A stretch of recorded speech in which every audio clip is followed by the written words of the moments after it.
Our journey through the hidden Broads begins in the depths of winter.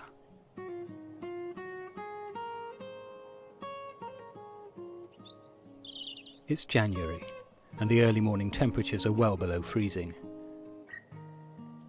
Only the hardiest soul sets foot into this frozen landscape.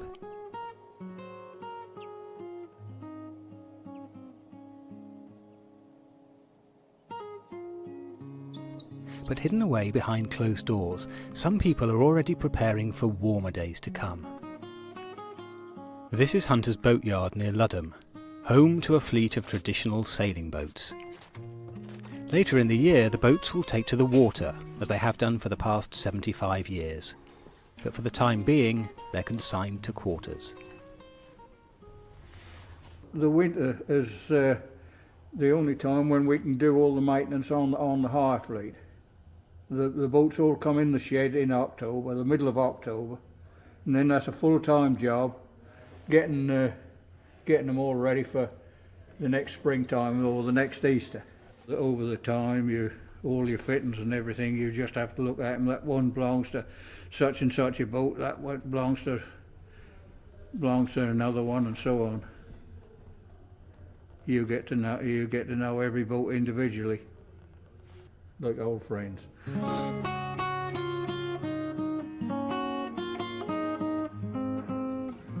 Tom Grapes is more familiar than most with the annual routines of life at Hunter's Yard. He's worked here for 60 years. This boat's been scraped right down to the bare wood, and then we've got to put the lettering all back on and what have you. And then after that's all dried and whatnot, that'll have another 4 or 5 more coats of varnish over the top to protect all the lettering.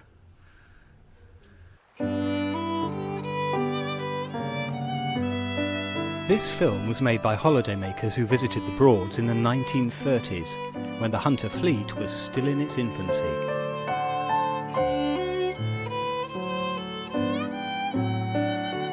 Built by hand out of the finest timbers, these boats have been a fixture on the Broads ever since, and enthusiasts travel here from around the world to experience the thrill of sailing them.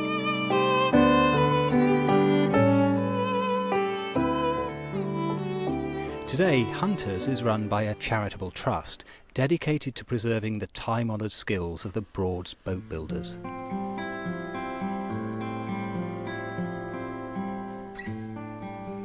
This is still a working yard, not a museum, but it's a treasure trove of old-fashioned tools and equipment. Very little has changed here since it was first established by local boat builder Percy Hunter.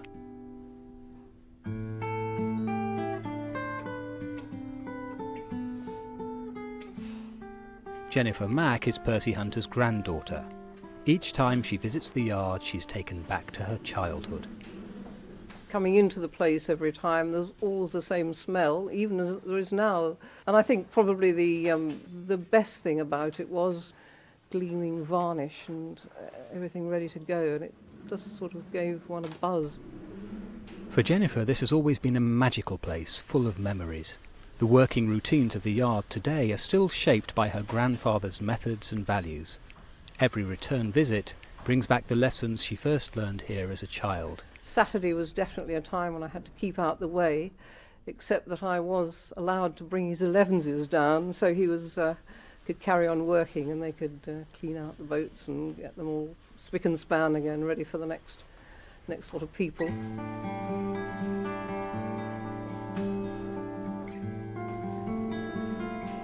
Everything about the yard sparks a memory for Jennifer. Goodness me, the steam box. It's one of my amazing memories from the 1940s when they were building the last 2 wood-class boats here. Saw it working. It absolutely fascinated me as a young child. The steam was generated in the box. The wood was put in and left there for a certain time, and when the operators deemed it was satisfactory, the wood was taken out and bent to the desired shape. My grandfather, I think, must have been a very ambitious man, because in the days when he decided to build this place, acquire the land and then build the boats, I think being a manager of a boat yard in Potterham, which is what he was probably all that one could have hoped for, because it was in the times of deep recession, late 20s, early 30s. So I've often wondered what my grandfather and father and uncle would have thought about all this, and would like to see really the wonderful state that the fleet is still in. And like me, I think they would be extremely proud. Most of the boats here have been going strong for more than 70 years. But in another corner of the shed, a new vessel is starting to take shape. This will be the first new wooden sailing boat to be built at Hunters for more than 50 years. There are no surviving plans of the original Hunters boats. Instead, the team have taken their measurements from the vessels themselves to ensure that the new boat matches the exacting standards set by Percy Hunter himself. She's the same as 3 others which are in the fleet, and they're 28 feet 6. She will be 4 berths and built in actually fact exactly the same as the original in the way it's constructed, and we're looking forward to getting in the water. In the spring, when the hire fleet is safely back on the water, the team will turn their attention back to the new member of the Hunters family.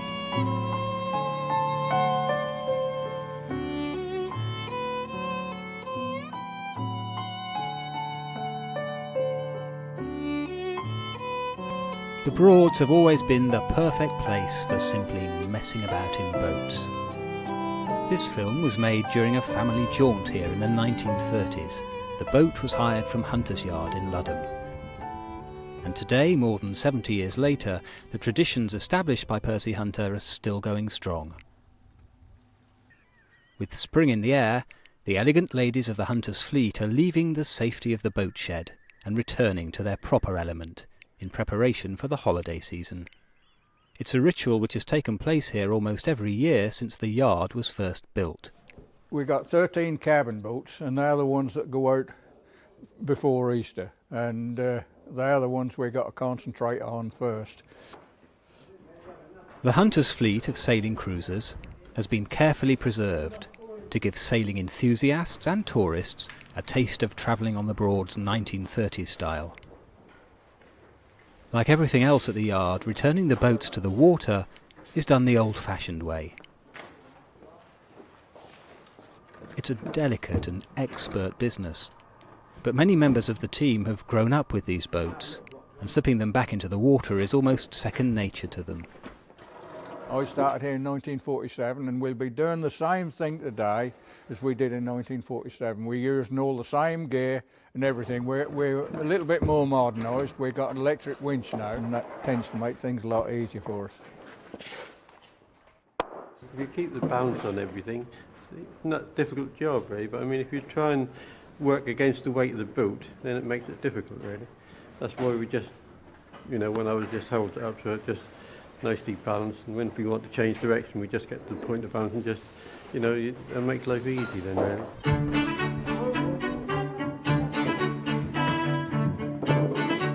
As yachts go, they're quite light compared to some of them. Some boats are built a lot heavier than others. These ones are built quite light, really, and that's all helped with the sailing.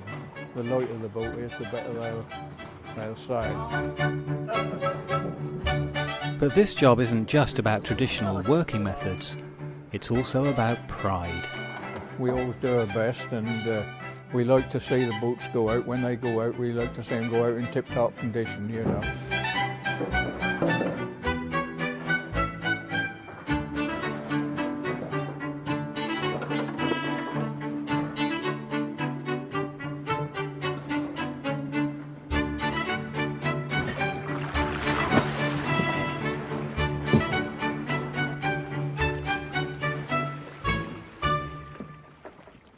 The spring season will soon be in full swing, and over the next few months each of these boats will cover hundreds of miles, which means busy times lie ahead for Linda Sharples. This is the bookings chart. This is for the cabin yachts here, and we've got 4 American couples coming at different times this year, and Australian, New Zealand as well. The best thing for me is the fact that it isn't a museum. I don't want to work in a museum, and neither do any of the guys here. This is a proper working fleet, you know, and despite the fact the ladies are as old as they are, they're still going out there and looking wonderful on the Broads, and people are having wonderful holidays on them, which is great.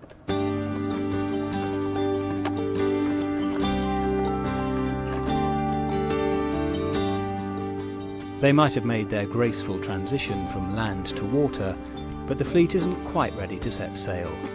First, the boats need to be kitted out with their own original rigging.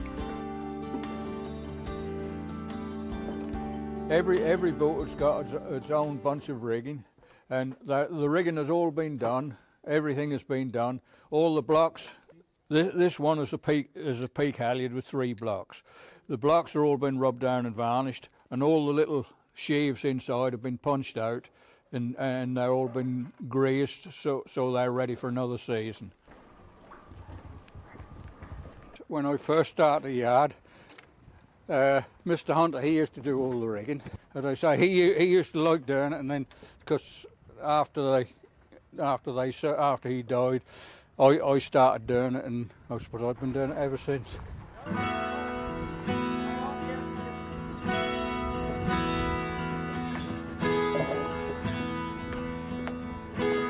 The experts at Hunters make rigging look a simple job, and now it's time for the first sail of the year.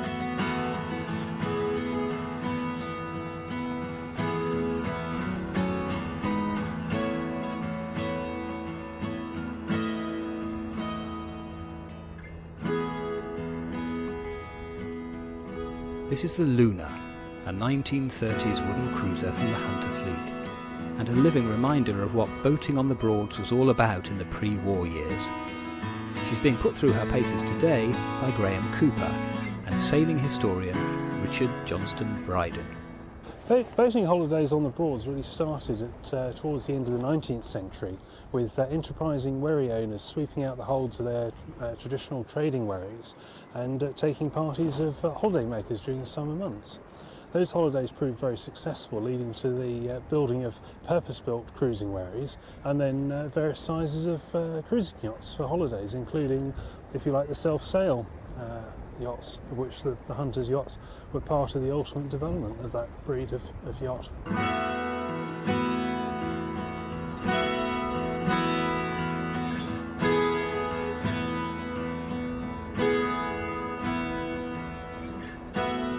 The smaller cruising yachts that didn't come with a skipper or an attendant were for those who wanted to sample the adventure for themselves, to roll their sleeves up, get their hands dirty, take part in the sailing, pull the ropes, pull up the mud weights, and really be part of the whole experience.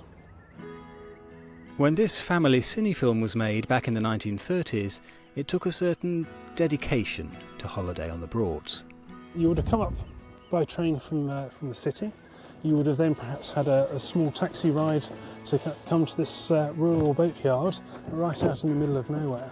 And this was the start of your holiday. The moment you walked through the doors of this boat shed, you could almost feel time slowing.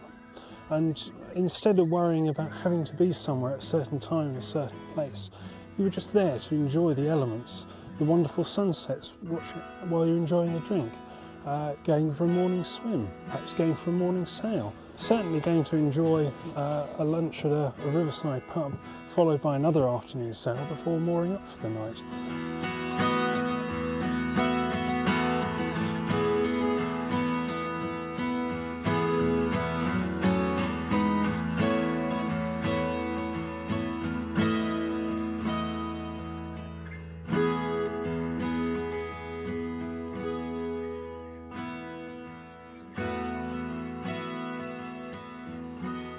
Soon after this film was shot, the Second World War brought a temporary halt to the thriving hire boat industry on the Broads. Well, Percy Hunter had actually could see the way things were going, and just before the outbreak of war, actually had all of the fleet slipped in the boatyard, so that they couldn't be taken out onto the Broads and moored there to prevent enemy seaplanes from landing, which was, I think, a large measure helped ensure the fleet's survival for the years to come. Because if you look at a lot of the other hire fleets where they had their boats taken away and they were moored out on places like Wroxham Broad, the boats were in a hell of a state by the end of the war, and they needed substantial refits, and in some cases were actually written off because of the years of neglect. One or two of the sailing clubs were able to have limited activities towards the end of the war. In fact, Percy Hunter was actually given permission to relaunch the boats in 1944 to give him a good head start. During the 50s and 60s, the Hunter fleet became a fixture on the Broads, with holidaymakers booking boats up to a year in advance. In fact, demand for Percy Hunter's boats was so enthusiastic that he could afford to be rather choosy about who should take them out. Holiday makers were positively encouraged to look after the boats, and were left in no uncertain doubt that if the boats were returned in an unsuitable condition, that they wouldn't be permitted to take the boats out again. And it's that attitude which means the boats are still fit for us to enjoy today. The enduring quality of these boats is exactly the same experience you would have had in the early 1930s as you have here at the start of the 21st century.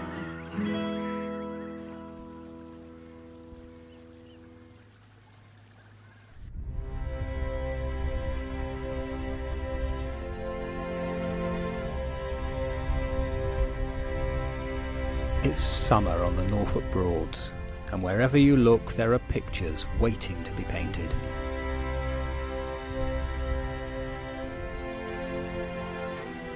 So it's hardly surprising that artists have travelled here for centuries to capture the magic of these unique landscapes.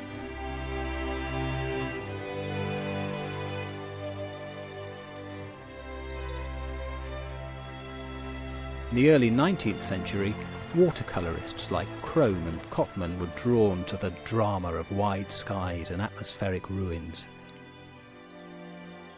But then a new visual art form arrived on the scene. Soon, photographers were travelling to the Broads to create their own images.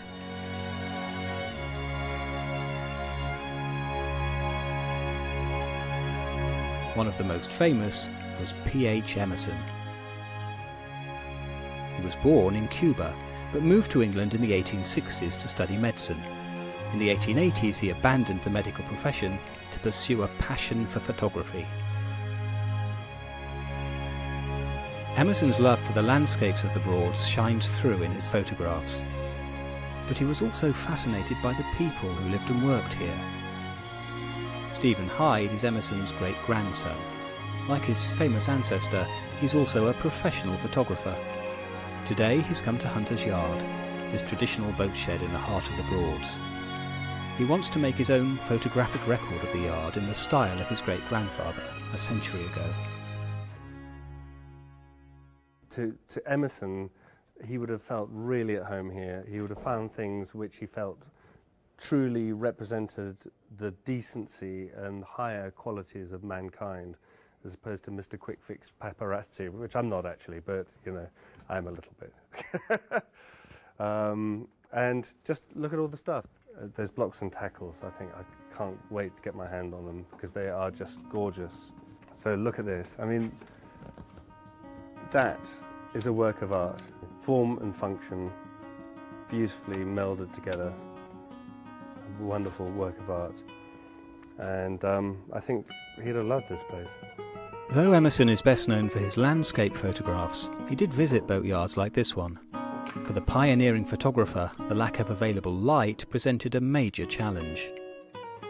Emerson wouldn't have been able to use artificial light. The film emulsion was much slower then, which meant you had to give it a long exposure. So there could have been 2 seconds, 3, even 4, sometimes 10, where these poor guys would have had to sit still.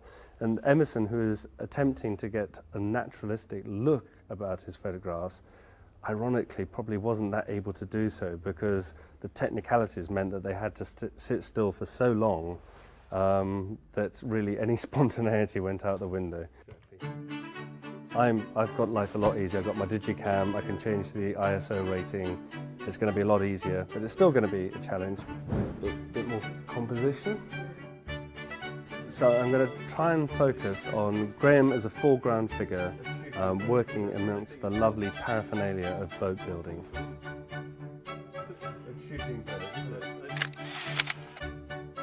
Do you want to take your glasses off just for a couple of minutes? You don't have to see what you're doing. Zoom in, my little lens. Oh, you're gorgeous. It's official.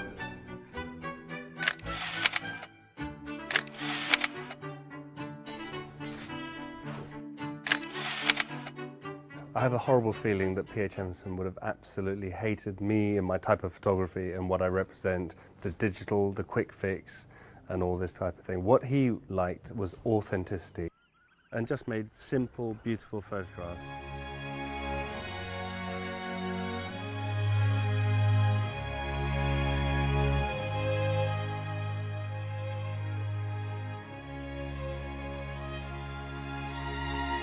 Much has changed in Broads since Emerson travelled through these landscapes more than a century ago. But the old ways of doing things haven't completely disappeared. The wooden cruisers of the Hunters Fleet have graced these waters since the 1930s. And later today a new boat will join their ranks, the first traditional vessel to be built at the Hunters Yard for decades. It's a big day for everyone involved in what's been a long and ambitious project. Back at HQ, it's time for a few last-minute preparations before the guests arrive. Sir Timothy and Lady Coleman are bringing 2 cars. The Bonchels are coming. I think there's about 100 coming, so it should be a really good time. It's very exciting and I can't believe it's here. Lucent is the first wooden boat to be built here since the 1940s. Her launch later today will mark the successful conclusion of a plan hatched several years ago when the yard was saved from closure and became a charitable trust. Overseeing the project is Graham Cooper, who's worked at Hunters for more than 30 years. Well, when the Trust took over the run of the yard 10 years ago, one of their aims really was to try and encourage the continuation of traditional boat building. And we thought it would be a nice thing to balance the existing fleet up by having another 4-berth, which is a 28-foot 4-berth yacht. The yard hasn't built a new cabin yacht since 1949, and personally I haven't built one since the late 60s.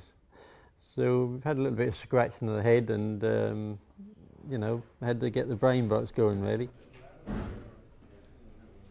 It's taken several years to complete the new boat, because Graham and the team have had to combine work on her with their regular maintenance duties on the rest of the fleet. But the project really gained momentum earlier this year, as the launch date began to loom on the horizon.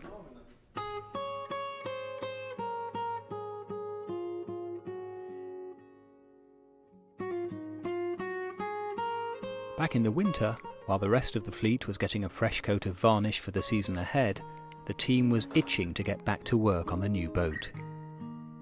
We had the problem that we didn't have any plans for the existing fleet, and so we decided that we would try and take the lines off one of the boats which we're running on at the yard now, and we had 1 or 2 building moulds up in the roof of the shed, and we've gone from there really.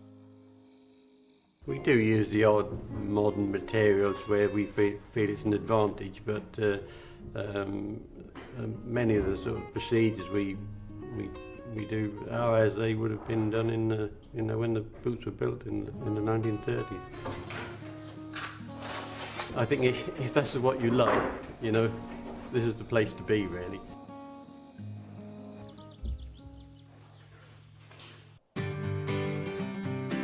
After the winter freeze, the arrival of spring saw the fleet wake from hibernation in readiness for the new season. All of a sudden, yes, it's all happening. The season starts very soon. We've got people on the boats the weekend of 25th of March. As the old boats took to the water, In the empty shed, work began again in earnest on the new vessel. Working alongside experienced old hands like Graham were more recent recruits. John gave up his job in agriculture to retrain as a boat builder just a couple of years ago. Been working on the sort of fitting out cabin tops and bits and pieces like that. So it's unique, and I think it's a testament to the yard and to Graham. To be honest, he's guided us and cajoled us and asked our opinions, and so it's collective. But I still think it's it's Graham's baby, really. With the summer season in full swing, the Hunters team raced to finish work on the new boat in time for today's grand launching ceremony.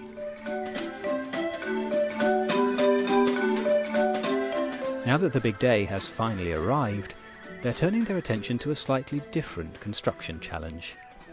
We've got to make a rig so that we can break a bottle of champagne over the stem as somebody pulls a cord. So something we haven't done before, so it'll be a little bit heat Robinson perhaps, but we'll see, do our best. Hopefully they've got to come down outside, come through the top of the door, and we've got to work it round so it comes to the release pin, to release the pin so the whole thing drop with the bottle inside. Okay, right, there we go, back to the job.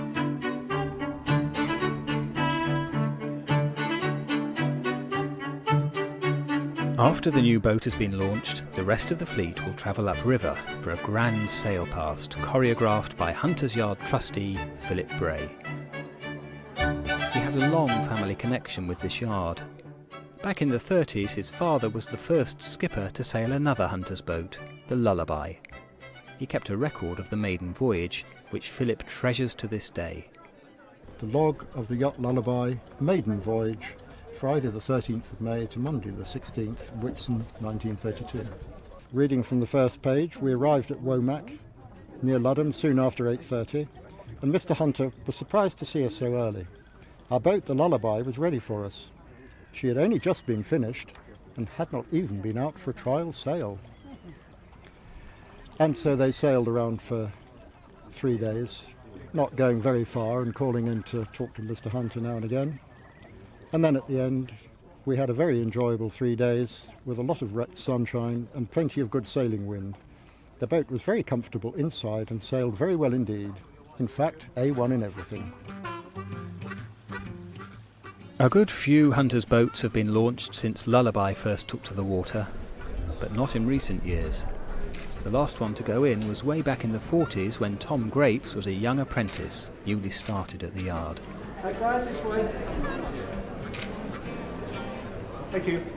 The first new one to go in since 1949. Yeah, Woodhaven was the last one, 1949. Do you remember that day? Oh yeah, I was here then. And I was here when Wooden Enemy went in as well. That was the first year I was here, 1947. Tom isn't the only one who remembers previous launches. Jennifer Mack is the granddaughter of the man who started the yard, Percy Hunter. She was a regular visitor here in her childhood, and today she's one of the trustees. What would her grandfather and father have made of today's events? And I think they'd be proud to see the whole fleet looking so good, and also thrilled about the boat, and also to see a lot of the original features in the yard that have been retained over that time. So it's a lovely mix really of moving onwards, but retaining the good and moving on progress as well. And how about Graham? Over the last 30 years, we've been mainly involved with the repair of the existing fleet, and it's nice to add something in addition, really. And it's been a nice project, yeah.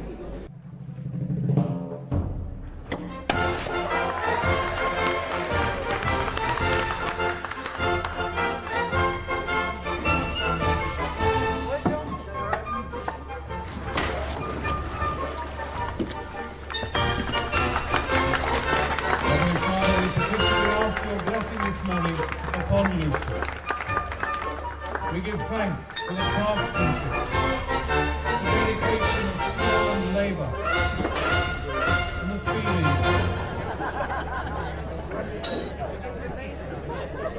it's been a privilege working on it. That's just nice. That's nice to see another one going in, you know. But as far as we're concerned, really, that's all in a day's work.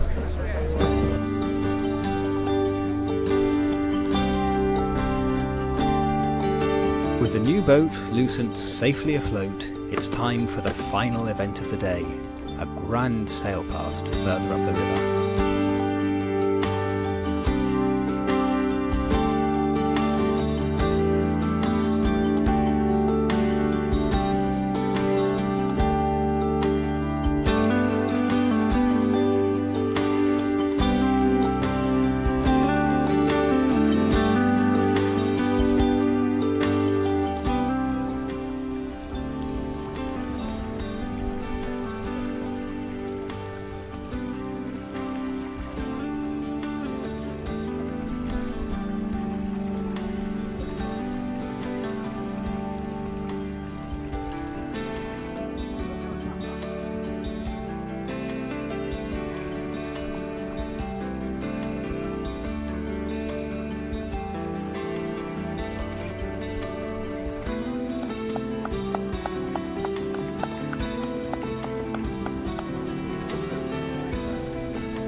In a few weeks' time, Lucent will be rigged and ready to sail, joining the rest of the Hunter fleet on the waterways of the Broads.